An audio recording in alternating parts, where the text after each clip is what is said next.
Cette aventure a commencé parce que, en fait, j'ai eu le grand plaisir de rencontrer quelques femmes comme Marine Jacquemin, comme Albina Dubois-Rouvray. Et ces femmes m'ont raconté un peu ce qu'elles faisaient au sein de leur association. Ça m'a donné envie, moi aussi, de faire des choses. Et donc j'ai rencontré Anne Pascal, la présidente de cette association, Les Trois Quarts du Monde, qui s'occupe tout particulièrement du Guatemala. Ces foyers dont on s'occupe sont destinés à aider des jeunes filles qui sont dans la rue, qui sont sans famille. Il y avait certaines de 8 à 30 ans qui sont prostituées, qui ont été violées, qui ont subi aussi des maltraitances. Et donc à travers ce foyer, on essaie de leur redonner la vie et essayer de leur apprendre un métier. J'ai beaucoup reçu dans ce métier, j'ai beaucoup appris, on m'a beaucoup donné. Et puis, je me suis toujours dit que, étant donné que c'est un métier fabuleux, on pouvait le transmettre. Et j'ai proposé en tant que coiffeur pour essayer de faire une initiation à la coiffure, pour essayer de voir si certaines de ces jeunes filles ne seraient pas intéressées.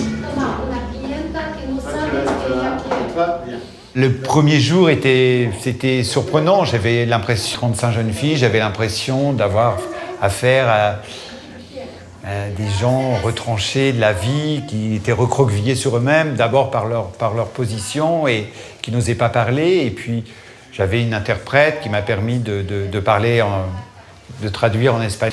Et au fil des heures, au fil des jours, tout d'un coup, il y a eu un éveil. Elles n'étaient jamais allées chez le coiffeur, donc j'en ai profité pour essayer de leur donner un look, de les coiffer. Ça, c'était très intéressant. Elles se sont tout de suite trouvées transformées.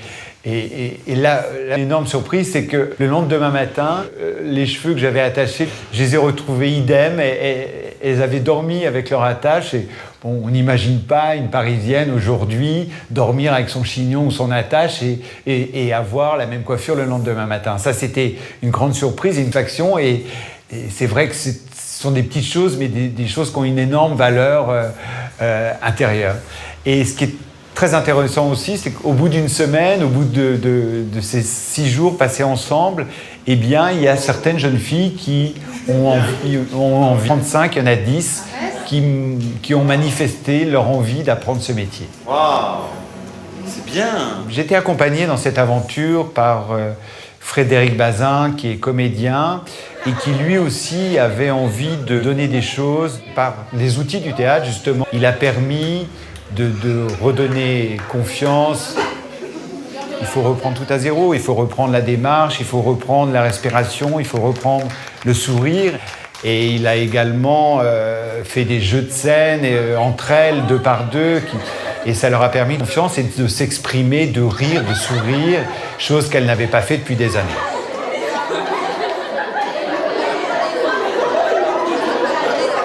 J'ai réussi à mettre en relation la fondation, l'association avec un peu de cosmétique qui est d'ailleurs le numéro 1 international, qui est situé à Paris et qui va, en fait, comme il y a une antenne au Guatemala, va faire des choses pour cette association qu'ils ne connaissaient pas. Ce voyage leur a permis ce genre de choses.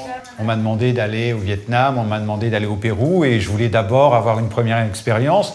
Et comme cette expérience est très positive et que je pense que l'année prochaine, je retournerai dans un des pays que je viens de citer pour faire la même chose parce que je crois que c'est bien de donner, c'est bien de faire des choses, mais d'apporter une formation ou d'apporter une initiation ou de faire voir un métier, je pense que ça peut donner envie et ça peut donner envie de revivre un peu plus normalement.